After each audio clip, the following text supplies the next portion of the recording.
If you're like me, you know maybe 7 to 8 Git CLI commands that you use frequently. Things like checking out branches, creating branches, push, pull. Maybe if you're feeling frisky, a merge or a rebase or stash or something like that. But I've always been of the opinion that Git GUIs don't really do much for me as a solo developer. If I'm doing something with a team, they're perfect because then I know exactly how to, which specific files that I'm pulling in from. I know which files I'm creating in a new branch. I know which ones how I'm working within a particular product. But this week I found a new visual interface for using Git, and it fits extremely well with my workflow. So I guess a new Git workflow is served.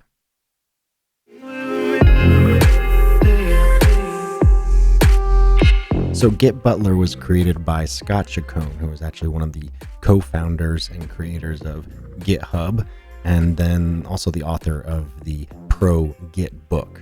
And GitButler puts a new spin on Git GUI. Instead of focusing on exactly kind of obscuring away Git CLI commands, GitButler thinks to reinvent them. At least reinvent what you're seeing on the front end.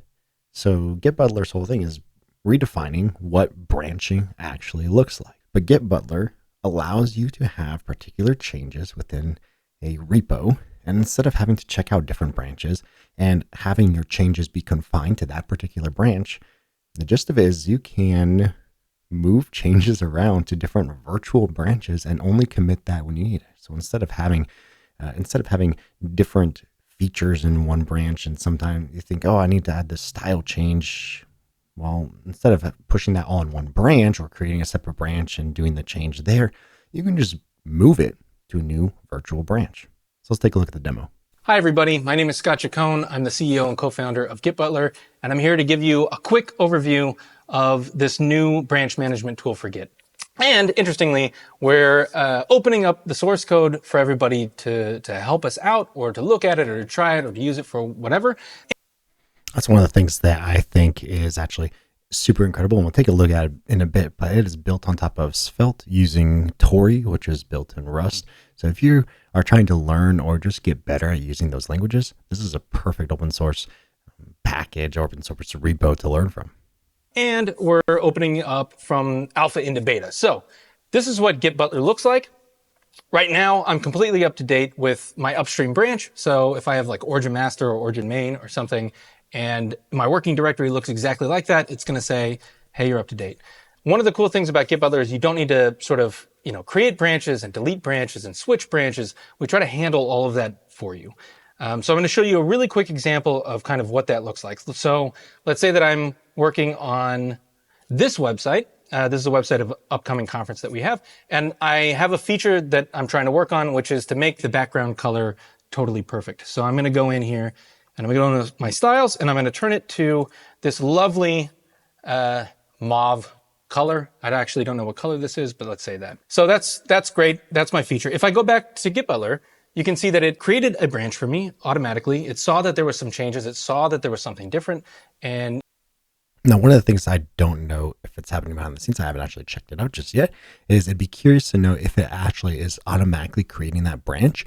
But I don't think it is, because I'll show you in a little bit, when you commit those changes, then that's when it's actually committing and creating a branch for you with the branch name that you want. So when he says create a branch for me, it's a virtual branch. It created a branch for me. So I don't have to remember, hey, I'm accidentally committing on master or something like that. It sees there's some work that diverges. You're on a branch really technically, so here's a branch for you.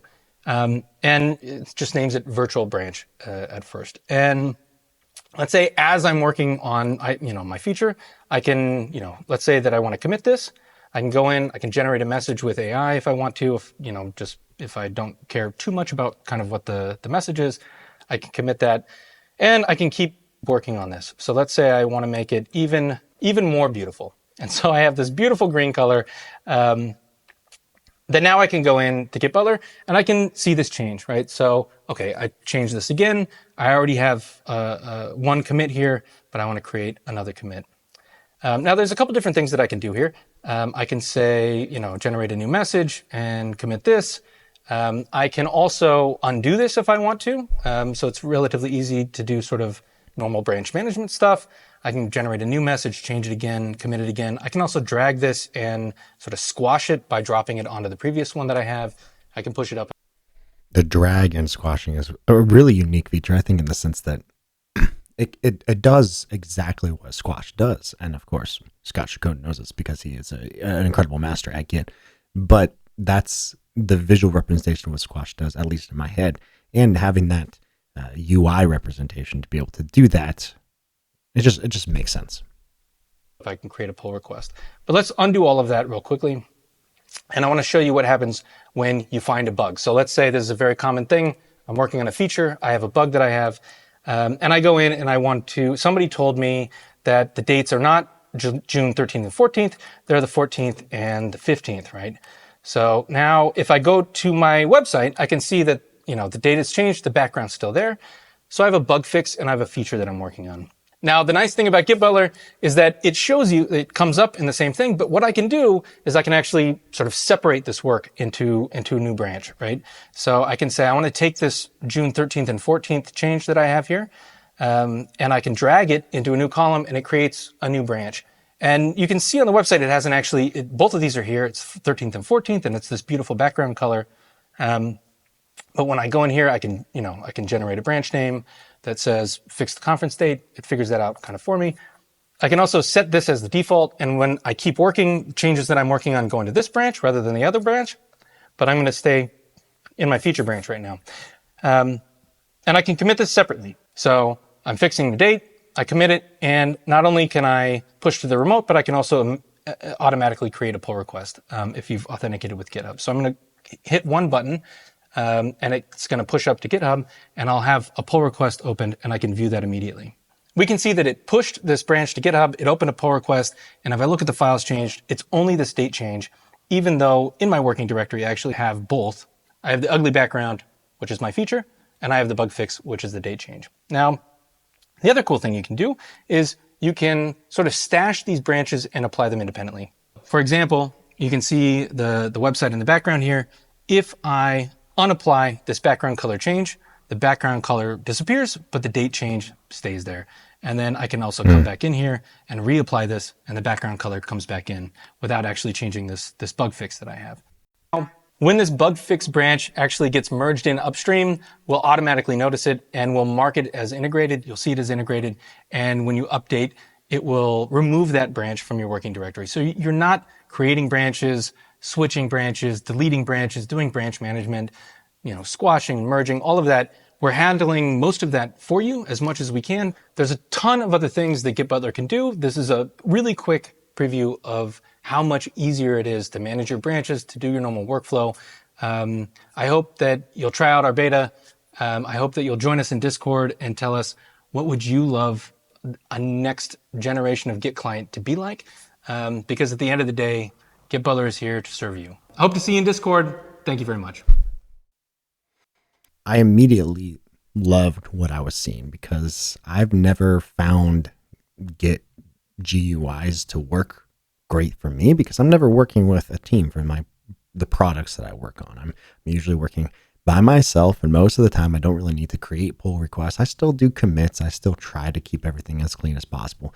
But most of the time I'm just, hey, here's, one section of work that I've done, and I'm just going to commit that. And if I need to and do any kind of like reverts or squashes or anything like that, I just do that in GitHub, for example. But what I love about this is being able to kind of take what works in my mind of saying, hey, I'm working on a whole bunch of different things at once, but I want to clean it up to separate branches and to separate commits and everything like that. Instead of having all of these changes that I'm creating be confined to the one branch that I happened to check out an hour ago. As a side note, Scott Chacon actually just did a talk at the FOSDEM, FOSDEM 2024 on So You Think You Know Git. It's about 46 minutes long. It's an incredible talk. It doesn't even talk about too much about GitButler, but incredible tips on things that you probably didn't know were in Git, things that you didn't know were in Git, but didn't necessarily know exactly how they worked.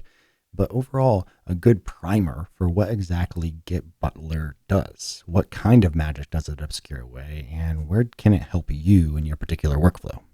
Okay, so I did mess around with this a little bit of the past couple of days since I heard of the announcement, and one of the things that I immediately comes to mind is that GitButler is incredibly designed well. Like, it has incredible UI.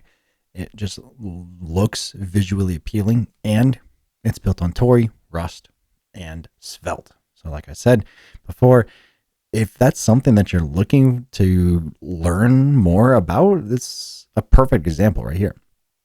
One of the things that I think I want to show in this kind of personal demo is what are the things that you can do, and what are the kind of like commits and branches and stuff that you can actually work with in a personal or small team workflow. And one of the things I think about is like, okay, if we add anything here, like, because you're probably just like me. You jump into your code, you know exactly what you need to fix or what feature you need to add. And then all of a sudden you find like a particular file and you're like, oh, actually, that doesn't work quite the way I want it to. Let me fix that. Oh, I jump into, this file right here, and actually I forgot I wanted to add it to like a limit of 40. And so we jump back to GitButler, and we already have that change ready for us to go in a virtual branch. We can change this branch name, but when we commit it, it's going to create its own name anyways. We can see that change, but then make any other change as well. So let's say I completely forget about pushing my code, and in my personal workflow, this is what I would do.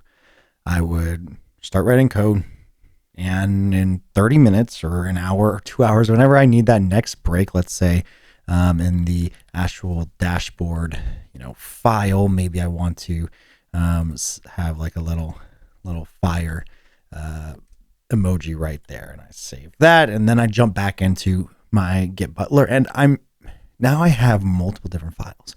But one is a fix because I needed to add this change, and then one's just like a little addition. Well, of course, you probably have 20, 30 different files in this, in this changes view right now, all on one virtual branch. And then this is where you can just automatically just say, okay, hey, actually, we're adding this to, a new branch over here. And now I've got two virtual branches. I can change the names. Of course, I can set this as defaults, or any new saves are going to be particularly on this virtual branch. I love it. It's one of those things that it works well in my mind. It works well for the things I need, and I probably have not discovered all the features that I can discover. What does this even do? Okay, that's just debugged it.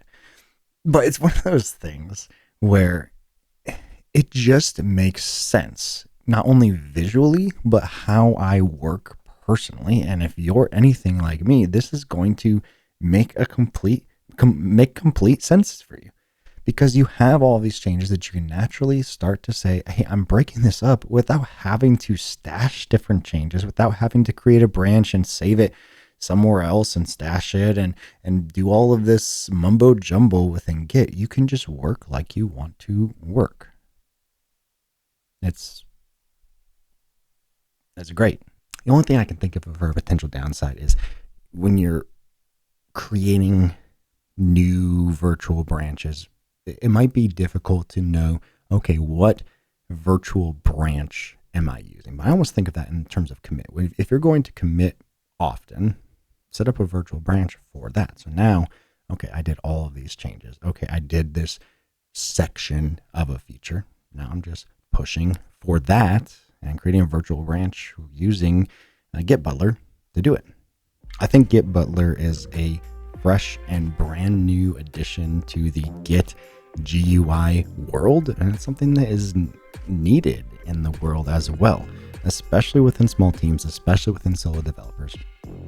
And I could be wrong on that. Maybe big teams can use it incredibly well as well. I don't have that experience, so I can't necessarily speak to that. But one of the things that I think that GitButler does incredibly well is it adds that magic that you want as a developer while not taking away the power of what Git is and what Git does. Being able to do all of that in a beautiful visual interface is absolutely incredible to me. So it might be time to serve up a new way of doing things when you're working with Git.